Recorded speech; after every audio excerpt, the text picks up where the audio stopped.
যে এই বিষয়টা আমাদের একটা দলীয় বক্তব্য এখানে অবশ্যই আছে।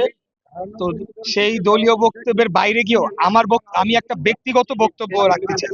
আমার ব্যক্তিগত বক্তব্য হচ্ছে এই যে স্বরাষ্ট্র মন্ত্রণালয় এবং আইন মন্ত্রণালয়, এই দুইটা মন্ত্রণালয়ের এখন প্রথম দায়িত্ব এই যে গণহত্যা হয়েছে, যত গুম খুন নির্যাতন হত্যাকাণ্ড হয়েছে, সেগুলার তদন্ত মানে প্রথমেই শুরু করা, মামলার ব্যবস্থা করা এবং তাদেরকে বিচারের আওতায় নিয়ে আসা।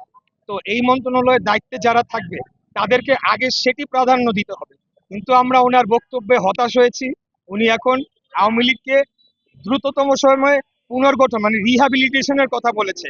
এটা বাংলাদেশের জনগণ ঘৃণা ভরে প্রত্যাখ্যান করেছে, এটা আমরা মানি না তার এই বক্তব্য। দ্বিতীয়ত, উনি বলেছেন যে রাজনীতি আগামী দিনে করা কষ্টকর হয়ে যাবে। এই বক্তব্যের সাথেও আমি অত্যন্ত জোরালোভাবে দ্বিমত পোষণ করছি। ওনার যদি বক্তব্য থাকে যে অপরাজনীতি বা চাঁদাবাজির রাজনীতি, সন্ত্রাসের রাজনীতি, তাহলে সেটা বলা উচিত ছিল যে আগামী দিনে সেই সকল অপরাধমূলক কর্মকাণ্ড করা কঠিন হয়ে যাবে। কিন্তু তিনি যে ভাষায় বলেছেন তাতে মনে হচ্ছে রাজনীতিবিদদের উপর ওনার ক্ষোভ রয়েছে, উনি রাজনীতিবিদদের শায়েস্তা করতে চাচ্ছেন।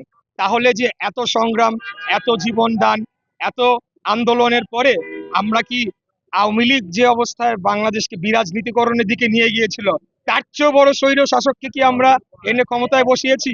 অতএব এটাও জনগণ মানে না। আমার বিশ্বাস যে ছাত্র জনতা, বাংলাদেশের জনগণ ওনাকে প্রত্যাখ্যান করেছে। ওনার উচিত হবে দ্রুততম সময়ে পদত্যাগ করে চলে যাওয়া। কারণ ওনাকে কেউ ভোটে দিয়ে ক্ষমতায় বসায় নাই, ওনাকে একটা অন্তর্বর্তীকালীন দায়িত্ব দেওয়া হচ্ছে। আমি ব্যক্তিগতভাবে ওনাকে খুব পছন্দ করতাম। ওনার টক শো এবং বিভিন্ন বিশ্লেষণমূলক কথাবার্তা আমি শুনতাম, ভাল লাগতো। কিন্তু ইদানিং ওনার বিভিন্ন বক্তব্যের কারণে আমরা মর্মাহত হয়েছি এবং আমরা দাবি জানাচ্ছি, জোরালো দাবি জানাচ্ছি, উনি অতি দ্রুত পদত্যাগ করে উনি এখানে অন্য উপযুক্ত কাউকে বসানো হোক, যারা প্রথমে এই গণহত্যা, আওয়ামী লীগের এই হত্যা বিচারের দায়িত্বটা আগে পালন করবে।